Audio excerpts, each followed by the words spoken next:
হরে কৃষ্ণ।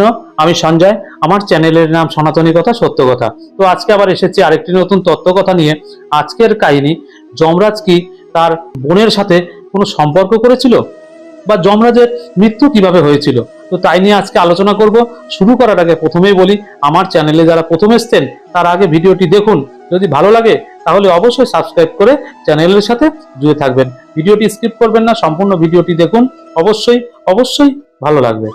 তাহলে দেখতে থাকুন আজকের কাহিনী। যমরাজ কি তার নিজের বোনের সাথে কোনো শারীরিক সম্পর্ক করেছিল, বা যমরাজের মৃত্যু কিভাবে হয়েছিল, দেখতে থাকুন। যম এবং যমি এরা দুইজন ছিল যমজ ভাই বোন। আজকে জানতে চলেছি যম এবং যমির মধ্যে কোনো শারীরিক সম্পর্ক হয়েছিল কিনা, এবং যম ও যমুনার মধ্যে কি সম্পর্ক। আজকে যে কাহিনীটি আপনাদের সামনে তুলে ধরেছি, এই কাহিনীটি পাওয়া যাবে ঋগ্বেদের দশম মণ্ডলে। সেখানে বলা হয়েছে